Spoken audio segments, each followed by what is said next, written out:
اللهم لبيك لبيك لا شريك لك لبيك إن الحمد والنعمة لك والملك لا شريك لك. الحمد للہ رب العالمین والصلاة والسلام علی سید الانبیاء والمرسلین اما بعد فاعوذ باللہ من الشیطان الرجیم بسم اللہ الرحمن الرحیم. الحمدللہ پچھلے پروگرام میں ہم نے آپ کو بتایا تھا کہ 10 ذوالحجہ کو احناف کے نزدیک ارکان میں جو حج کے ارکان آپ ادا کر رہے ہیں، حج کے مناسک ادا کر رہے ہیں، ان میں ترتیب واجب ہوتی ہے. چنانچہ پہلے آپ 10 کو رمیے کریں گے، اس کے بعد قربانی ہوگی، اس کے بعد حلق یا قصر ہے، اور اس کے بعد طواف الزیارہ ہے. طواف الزیارہ کے بارے میں نے آپ کو بتایا کہ جب آپ حلق یا قصر کر لیتے ہیں تو پھر آپ احرام کی پابندی سے باہر ہو جاتے ہیں، آپ نہائیں اور عام کپڑے پہن لیں، اور پھر آپ طواف الزیارہ عام کپڑوں میں کر سکتے ہیں. اس میں یہ مسئلہ بھی ذکر ہو گیا کہ اگر کوئی حائضہ بہن ہے اور ان کی سیٹ بک ہے اور وہ رک نہیں سکتی ہیں، تو وہ اسی حالت میں طواف الزیارہ کریں گی، لیکن ان پہ بدنہ لازم ہو جائے گا. باقی اور بھی مسئلے ذکر کیے تھے، آپ پچھلا پروگرام دیکھ سکتے ہیں. ایک بات مسئلہ یہاں پہ مزید اب یاد رکھیے کہ بعض بہنیں حیض کو روکنے والی گولیاں استعمال کر لیتی ہیں. اگر واقعی کسی بہن کو ایسا خوف ہو، کیونکہ عمرے میں تو میں منع کرتا ہوں کہ عمرے میں آپ ایسا نہ کریں، آپ ویٹ کر کے جائیں، یا اگر وہاں حیض آ بھی جاتا ہے تو تھوڑا سا انتظار کریں، حیض ختم ہونے کے بعد آپ کیجئے. لیکن اگر پرابلم جیسے اب حج ہے، حج کے اندر چونکہ مناسک بہت ہی شدت والے ہوتے ہیں، ہارڈ ہوتے ہیں، رش بہت زیادہ ہوتا ہے، ایسے میں اگر کوئی بہن استعمال کرنا چاہیں تو ہم اجازت دے دیتے ہیں کہ چلیں کر لیں. کیونکہ وجہ اس کی یہ ہے کہ عمرہ کوئی فرض یا واجب تو ہے نہیں، اس کے لیے اپنی صحت کو رسک میں ڈالنا، خطرے میں ڈالنا کیسا ہے. حج نفل کے اندر بھی ہم منع کریں گے. حج جو فرض حج ہے اس کے اندر بہرحال خاتون کو اجازت ہوگی کہ وہ حیض کے روکنے کی گولیاں استعمال کر لے. تو اگر درمیان میں وہ روک کے حیض کو روک کر اور پھر وہ مناسک ادا کرتی ہیں تو بالکل کوئی مسئلہ نہیں ہے، طواف وغیرہ سب ان کا صحیح رہے گا. آج آپ نے 10 کا معاملہ کر لیا، اب آپ کو دوبارہ واپس مینا میں آنا ہے، کیونکہ آپ کو 11 کا دن یہاں گزارنا ہے اور 12 کے غروب آفتاب تک آپ کو مینا کے اندر رہنا ہے. لیکن یہ یاد رکھیے کہ یہ سنت کریمہ ہے. بعض لوگوں کو مینا میں رہنے میں دقت ہوتی ہے،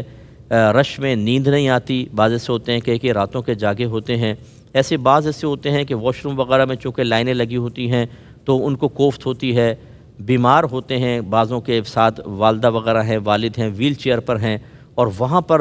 رکنا بڑا مشکل ہوتا ہے، وہی واش روم کے مسائل دیگر. تو لوگ پوچھتے ہیں کہ کیا ہم عزیزیہ قریب ہمارا ہوٹل ہے مینا کے قریب، ہم وہاں جا کے روم میں اسٹے کر سکتے ہیں کہ نہیں. تو ہماری گزارش یہ ہے کہ اگر آپ کے ساتھ کوئی صحیح شرعی عذر نہیں ہے تو صرف آرام کی خاطر سنت کو ترک نہ کریں، پھر آپ مینا کی مشقت کو برداشت کریں، 11 اور 12 کی وہیں ٹھہریں. لیکن اگر آپ کے ساتھ شرعی اعذار ہیں جیسے میں نے کچھ ذکر کیے ہیں تو پھر آپ بالکل وہاں سے مزدلفہ عزیزیہ جا سکتے ہیں، اور عزیزیہ میں آپ اسٹے کریں. رمیے کے لیے آ جائے گا، کیونکہ 11 اور 12 کو پھر ہمیں کنکری مارنی ہے، تو ہمارے یہاں مینا کے مناسک کمپلیٹ ہو جائیں گے. اب 11 کا دن آیا، آپ کو آج 3 شیطانوں کو کنکری مارنی ہے. پہلے چھوٹے شیطان کو، پھر درمیانہ اور پھر بڑا. اور یہ شیطان کو جمرہ بھی کہتے ہیں. تو جمرہ صغرا ہے، پھر وسطیٰ ہے، پھر کبرا ہے، تینوں کو مارنی ہے آپ نے، اور ہر ایک کو 7 کنکری مارنی ہے. تو 21 کنکریاں کم از کم آپ اپنے تھیلی وغیرہ میں کوئی بیگ میں لے کر جائیں، اور آپ کو اسی طرح مارنی ہے جیسے ہم نے آپ کو ذکر کیا. ان کنکریوں کا وقت یاد رکھیں، فقہ حنفی کی روشنی میں 11 اور 12 کی رمی زوال کے بعد وقت شروع ہوتا ہے. زوال کے بعد وہ کیلنڈر وغیرہ دیکھ لیں، اس میں زوال آفتاب لکھا ہوگا یا ضحوہ کبریٰ لکھا ہوگا، اس کے بعد آپ کنکری ماریں گے. بعض لوگ فجر کے بعد جا کے کنکری مار لیتے ہیں، حنفی کے لیے جائز نہیں ہے. فقہا نے یہی لکھا کہ اگر کسی نے زوال آفتاب سے پہلے کنکری ماری اس کی کنکری نہیں ہوگی، اور نہ ہونے کا مطلب آپ کی کنکری نکل گئی، واجب ترک ہوا، دم لازم ہو سکتا ہے. اس لیے 11 اور 12 کو وقت یاد رکھیے گا، زوال آفتاب کے بعد پھر آپ ماریں گے، اور آپ سارا دن بھی مار سکتے ہیں، اور اگلے دن کی طلوع فجر تک اس کا وقت ہوتا ہے، تو رات میں بھی مار سکتے ہیں. طریقہ آپ یہ رکھیں گے کہ پہلے آپ چھوٹے شیطان کے پاس آئیں گے، وہی 7-8 فٹ کا فاصلہ، سیدھے ہاتھ میں کنکری پکڑیں، بسم اللہ یا اللہ اکبر کہہ کر 7 کنکریاں ماریں، پھر آپ وسطیٰ پہ آ جائیں، ایسی کریں، پھر کبریٰ پہ آ جائیں، اور اس میں یہ ہے کہ ہر جمرے پر کنکری مارنے کے بعد دعا مانگیں۔ علماء نے فرمایا کم از کم اتنی لمبی دعا مانگیں کہ 20 آیات اس میں پڑھی جائیں، لیکن کوئی واجب نہیں ہے، آپ مختصر بھی مانگ سکتے ہیں، مختصر جامع مانگ کر دعا، پھر آپ وسطیٰ کے پاس آئیں، پھر کبریٰ کے پاس آئیں، اس طرح تینوں شیطانوں کو آپ کو آج کنکریاں مارنی ہیں۔ پھر آپ فارغ ہو گئے، اب آپ چلے جائیں، پھر آرام کریں، پھر آپ کو 12 کی کنکریاں مارنی ہے، اور 12 کو بھی جیسے آپ کو بتایا کہ اس کا وقت وہی ہے کہ آپ کو طلوع زوال آفتاب کے بعد مارنا شروع کرنی ہے، اس سے پہلے ماریں گے آپ کی کنکری نہیں ہوگی، اور اس کا وقت بھی اگلے دن کی فجر تک ہوتا ہے، ٹھیک ہے نا۔ لیکن آپ 12 کی غروب آفتاب سے پہلے مار لیں، 12 اگلے دن تک بھی وقت ہے، آپ رہ سکتے ہیں وہاں پر، لیکن غروب آفتاب کے بعد اگر آپ وہاں ٹھہر گئے تو مستحب ہے کہ 13 کی کنکری بھی مار لیں، بہتر ہے کہ غروب سے پہلے مار کے آپ نکل جائیں۔ ہاں اگر 13 تاریخ کی طلوع فجر آپ کو مینا میں ہو گئی تو پھر علماء نے فرمایا کہ پھر 13 کی رمی بھی آپ پہ واجب ہو جائے گی، پھر کنکری مار کے آپ نکلیں گے، تو اس لیے غروب آفتاب سے پہلے آپ نکل جائیں۔ یہ بھی یاد رکھیے کہ اگر کسی دن کی رمی رہ گئی، مثلا آپ 10 کو نہ کر سکے، حتیٰ کہ ٹائم نکل گیا، پورا 11 کا دن آ گیا، تو یاد رکھیں کہ اس رمیے کی قضا کرنی ہوتی ہے۔ اب آپ جو 12 ہے اس میں 7 کنکری مزید مار لیں تاکہ پیچھے کی قضا ہو جائے، اور اس میں دم تو لازم ہوگا، کیونکہ جب آپ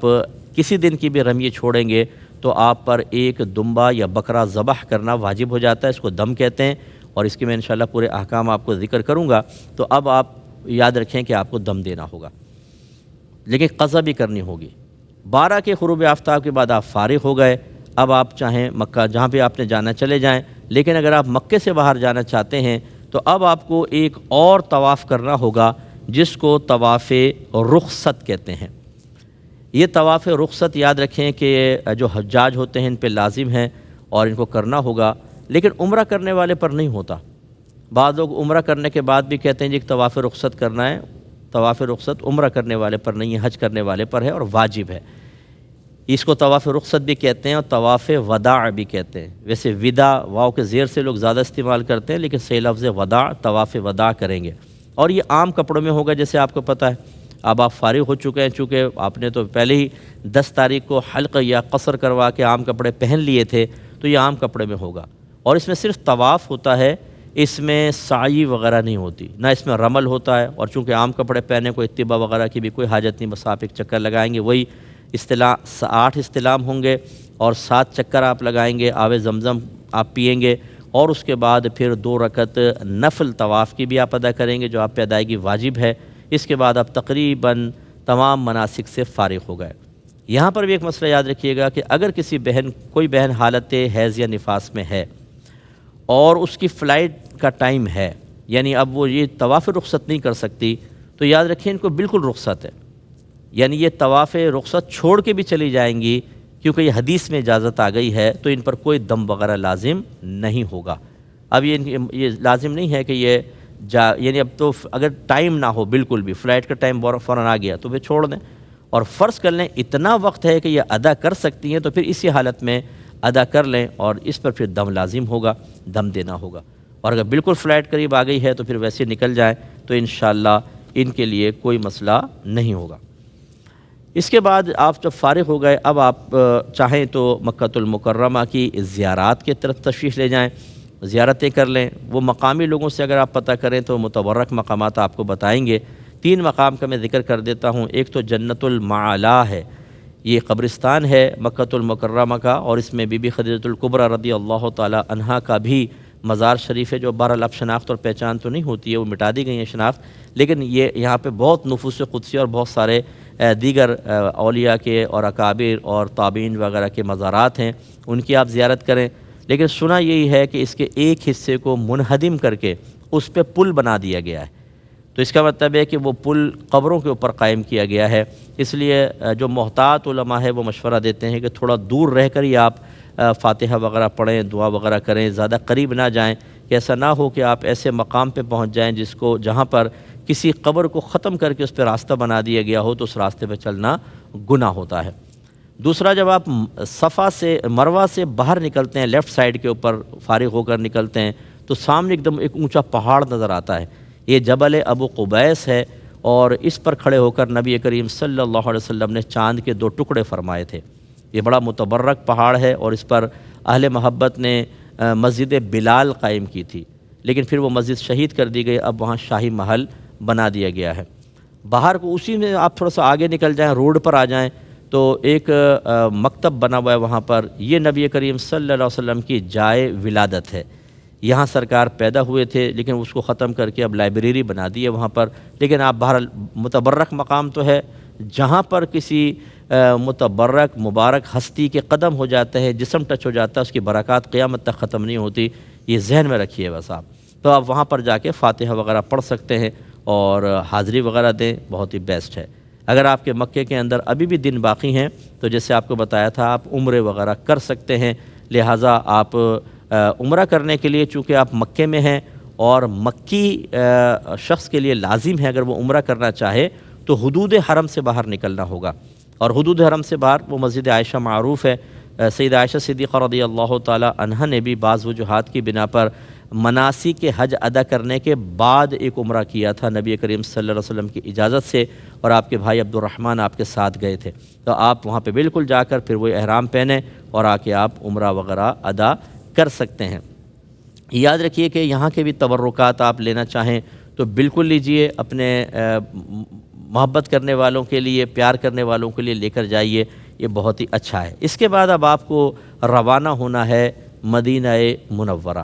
یہ وہ مقام ہے کہ جہاں پر نبی کریم صلی اللہ علیہ وسلم ہجرت کے بعد تشریف لے گئے اور اللہ تبارک و تعالیٰ کی رضا اور اللہ کے حکم سے تشریف لے گئے۔ جب آپ مکہ المکرمہ سے باہر نکل رہے تھے تو آپ نے اللہ تعالیٰ کی بارگاہ میں عرض کی، یا رب کریم تو مجھے اس مقام سے نکال رہا ہے جو مجھے سب سے زیادہ محبوب ہے، اس مقام تک پہنچا دے جو تجھے سب سے زیادہ محبوب ہے۔ تو اللہ تعالیٰ نے آپ کو پھر مدینے کے ہجرت کا حکم تھا تو وہاں پہنچے، اور ایک روایت میں سرکار نے فرمایا کہ اللہ تعالیٰ ہمیں مدینے کی ویسی محبت عطا فرما جیسے تو نے مکے کی محبت عطا فرمائی، بلکہ اس سے بھی زیادہ۔ اس کا مطلب ہے میرے آقا صلی اللہ علیہ وسلم اس شہر مبارک سے بڑا پیار کرتے تھے، اور آپ کی دعا کی برکت سے یقیناً اس کی محبت بہت زیادہ صحابہ کے نبی کریم کے قلب اطہر میں پیدا کر دی گئی۔ ہمیں بھی اس سے محبت کرنی چاہیے۔ اور صحیح روایات میں موجود ہے کہ جب سرکار غزوات سے فارغ ہو کر تشریف لاتے تو جب مدینہ منورہ دور سے نظر آتا تو آپ اپنے جانور کو تیز کر دیا کرتے تھے، یعنی محبت میں کہ میں تیزی سے اپنے شہر میں داخل ہو جاؤں۔ اور اسی طرح جب صحابہ آتے اور مدینے کی طرف سے اگر کوئی گرد اڑتی اور چہروں پہ پڑتی اور وہ اس کو صاف کرنے کی کوشش کرتے، سرکار فرماتے نہیں ایسا نہ کرو، رہنے دو، مدینے کی مٹی میں شفا ہے۔ تو یہ حدیثوں کے اندر موجود ہے۔ اب وہ متبرک مقام جہاں پر آپ جائیں تو اللہ تعالیٰ نے واضح طور پہ فرمایا کہ وَلَوْ أَنَّهُمْ إِذْ ظَلَمُوا أَنفُسَهُمْ جَاءُوكَ فَاسْتَغْفَرُوا اللَّهَ وَاسْتَغْفَرَ لَهُمُ الرَّسُولُ لَوَجَدُوا اللَّهَ تَوَّابًا رَحِيمًا۔ اے حبیب آپ ان لوگوں سے فرمائیے جن لوگوں نے اپنی جانوں پر ظلم کر لیا ہے، یعنی گناہ کیے ہیں، انہوں نے خطائیں کی ہیں، تو وہ آپ کی بارگاہ میں حاضر ہو جائیں، پھر اللہ تبارک و تعالیٰ سے استغفار کریں، طلب مغفرت کریں، اور یہ رسول بھی ان کے لیے دعائے بخشش و مغفرت کریں تو یہ ضرور اللہ تعالیٰ کو بہت بخشنے والا مہربان پائیں گے۔ قرآن کا پکا ایک یعنی نص قطعی ہے یہ کہ آپ وہاں پہنچ رہے ہیں، نبی کریم صلی اللہ علیہ وسلم آپ کا کلام سنتے ہیں، اللہ کی عطا سے آپ کو ملاحظہ کرتے ہیں اور آپ کے لیے آج بھی دعائیں کرتے ہیں۔ تو بارگاہ رسالت میں وہ حاضری کا موقع مل رہا ہے کہ آپ کا حج قبول ہوا نہیں ہوا، آپ اپنے حق میں اس کا دعویٰ نہیں کر سکتے ہیں کیونکہ آپ کے لیے کوئی نص قطعی موجود نہیں ہے، لیکن یہ جو ہے کہ آیت، یہ اس پہ اتنا کامل یقین ہے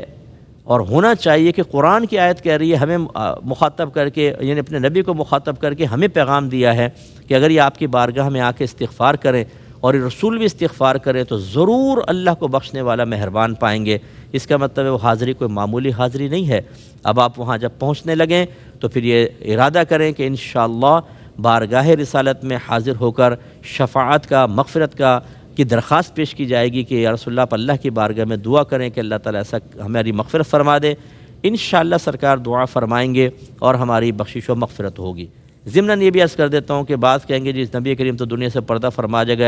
گئے تو پھر دعا کیسی؟ یاد رکھیں تمام انبیاء علیہ السلام اپنی قبور میں زندہ ہیں۔ جب سوال ہوا نبی کریم صلی اللہ علیہ وسلم نے فرمایا کہ تمہارا پڑھا ہوا درود پاک مجھ پر پیش کیا جاتا ہے تو صحابہ کرام نے عرض کیا رسول اللہ جب آپ دنیا سے پردہ فرما جائیں گے پھر نبی کریم صلی اللہ علیہ وسلم نے ارشاد فرمایا کہ انبیاء علیہ السلام اپنی قبور میں زندہ ہیں، اللہ نے زمین پر نبیوں کے جسموں کا کھانا حرام فرما دیا ہے، اللہ ان کو رزق عطا فرماتا ہے۔ تو یہ نص یعنی یہ حدیث کے اعتبار سے نص ہے کہ انبیاء علیہ السلام اپنی قبور میں زندہ ہیں، اور زندہ آدمی تو دعا کر سکتا ہے۔ پھر اس کے علاوہ ویسے بھی دیکھیں جب نبی کریم صلی اللہ علیہ وسلم قبرستان تشریف لے جاتے فرماتے السلام علیکم یا اہل القبور، اے قبر والو تم پر سلام، تو اس کا مطلب وہ سنتے ہیں تو تبھی تو سرکار ان کو سلام کر رہے ہیں۔ اور بخاری کی روایت ہے نبی کریم صلی اللہ علیہ وسلم فرماتے ہیں جب تم مردے کو سلام کرتے ہو وہ اس کا جواب دیتا ہے لیکن تمہیں اس کا شعور حاصل نہیں ہے۔ اب سلام کیا ہے؟ دعا۔ وعلیکم السلام کیا ہے؟ دعا۔ اس کا مطلب ہے کہ عام شخص بھی جب قبر میں چلا جاتا ہے آپ اسے دعا دیتے ہیں، وہ جواب میں آپ کو دعا دیتا ہے۔ یہ میں نے اتنی وضاحت اس لیے کی کہ کسی وسوسے کے آنے کی حاجت نہیں ہے، آپ بارگاہ رسالت میں حاضر ہوں تو بڑے ادب اور احترام کے ساتھ ہوں۔ چنانچہ جب آپ مکہ سے تشریف لے جائیں، جب مدینہ منورہ قریب آئے تو بالکل آپ اچھے نعت خوانوں کی، خوش الحان نعت خوانوں کی نعتیں سنیں، فضائل مدینہ پر مشتمل کوئی ایسے لٹریچر آپ کے پاس ہونا چاہیے، یا اگر آپ کا نیٹ ورک کر رہا ہے تو پھر نیٹ کے اوپر کچھ ایسی چیزیں جو نبی کریم صلی اللہ علیہ وسلم کے شہر مبارک کے فضائل پر مشتمل ہوں، ان کو آپ پڑھ لیں، اس سے ذوق بڑھتا ہے، شوق بڑھتا ہے، اور پھر آپ وہاں پہنچیں۔ اب صحابہ کرام کے دو طریقے منقول ہیں کہ کچھ قافلے آئے، بعض تو فوراً سرکار کے پاس آ گئے کہ پہلے سرکار کے پاس آئیں گے، اور بعض ایسے تھے کہ جو گئے اپنے گھروں میں، نہائے دھوئے صاف ستھرے ہوئے، پھر بارگاہ رسالت میں آئے، تو رحمت کونین صلی اللہ علیہ وسلم نے ان کی تحسین فرمائی۔ لہٰذا اب طریقہ یہ ہونا چاہیے کہ آپ پہنچ جائیں، پہلے اپنے ہوٹل میں جائیں، آرام سے آپ اگر تھکے ہوئے ہیں آرام کر لیں، نہائیں دھوئیں، کھانا وغیرہ کھائیں، بالکل آپ جب فریش ہو جائیں پھر پوری یکسوئی کے ساتھ بارگاہ رسالت میں حاضری دیں۔ اور میری گزارش ہے آپ سے کہ جب آپ کسی کے پاس ملنے جاتے ہیں، ایک عام آدمی بھی ہوتا ہے تو ذرا اہتمام کرتے ہیں، کوشش کیجیے یہاں سے جانے سے پہلے ایک سوٹ خاص نبی کریم صلی اللہ علیہ وسلم کی بارگاہ میں حاضری کا سلوا لیں۔ یہ کوئی واجب نہیں ہے، پیار محبت کی بات ہے، تو وہ سوٹ پہنے، نیا سوٹ، کیونکہ بہت عیدیں آپ نے دیکھی ہوں گی لیکن بارگاہ رسالت میں حاضری کی عید سب سے بڑی عید ہے۔ اب بعض لوگ کہیں گے یہ ایک اور نئی عید نکال لی، تو ایسا مسئلہ نہیں ہے، یہ خوشی کی بات میں آپ کو عرض کر رہا ہوں۔ تو پھر نیا کپڑا پہن کر، خوشبو وغیرہ لگا کر، عطر لگا کے، سرما لگا کر، پھر باادب حاضری آپ دیں۔ باقی اس کی تفصیل انشاءاللہ نیکسٹ پروگرام میں ذکر کریں گے۔ وآخر دعوانا ان الحمدللہ رب العالمین۔ لبيك اللهم لبيك لبيك لا شريك لك لبيك إن الحمد والنعمة لك والملك لا شريك لك